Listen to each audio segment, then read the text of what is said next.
देखो अभी हम लोग को परमाणु बम का आइडिया है, बट जिनके पास पटकाया था परमाणु बम, इवन जापान को नहीं पता था, जापान सरेंडर नहीं कर रहा था। आपको पता है जापान के अंदर गृह युद्ध हो गया था, आधी जापान की सैनिक कर रही थी कि हम आखिरी सांस पर क्या होंगे, लड़ेंगे, और जापान का आधा सैनिक कहता कि लड़ेंगे कौन चीज से, वो पटक दे रहा है, लोहा गल जा रहा है। परमाणु बम पटकता है ना तो लोहा गल जाता है, लोहा।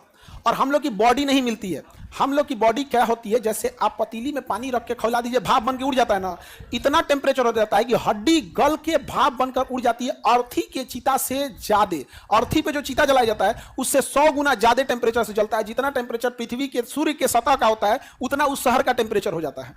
वेपर बन के उड़ जाता है, वेपर बन के। जैसे रोटी कभी कभी जल के काला हो जाता है ना, तो बिल्डिंग की दीवारें जल के काली हो जाती हैं। तो जापान के आधा सैनिकों का कहना तो लड़ेंगे कौन चीज से, समझे।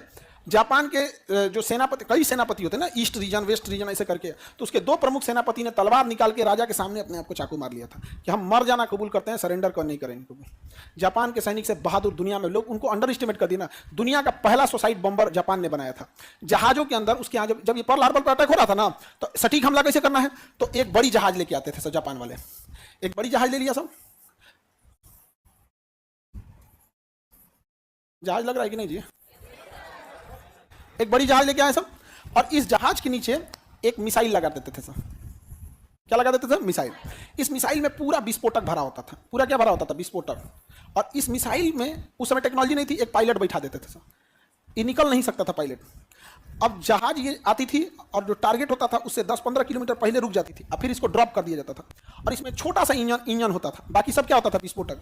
और ये ले जाके अपने आप को पूरा जहाज में ले जाकर ठोक देता था, खुद भी मरता था और पूरा। इसी को कहा गया कामाकाजी पायलट। और कामाकाजी, आज जो ड्रोन यूज हो रहा है ना, ये जापानी शब्द है कामाकाजी, मतलब सुसाइड को जापान में कामाकाजी बोला जाता है। और आज हम लोग ड्रोन को ले जाकर लड़ा देते हैं कि जाएगा तो पैसे जाएगा ना। देश था जापान जिसके पायलट, और आराम से पूरी सेरेमनी होती थी उसके लिए। जो कामाकाजी सेलेक्ट होता था ना, उसकी पूरी सेरेमनी की जाती थी। जैसे कैसे यहाँ राज्याभिषेक होता है, वैसा पूरे शहर में उनको घुमाया जाता था यहाँ पर, और उनके लिए तालियां बजते थे कि देश के लिए कामाकाजी बन गए, मतलब सुसाइड करने जाएंगे यहाँ पर। अब उनको राष्ट्रीय, जो जैसे हमारा तिरंगा है ना, उनका ध्वज यहाँ बांधा जाता था, और तब उनको बैठाया जाता था यहाँ पर। समझा गया, ये बहादुर थे जापान के सैनिक। आज भी जापान के लोग बहुत आगे हैं। जापान से ज्यादा ईमानदार शहर नहीं मिलेगा। बूढ़ा इंसान पेंशन नहीं लेता है वहां पर, कहता है कि हम अभी हैं, हम कम करके खा सकते हैं।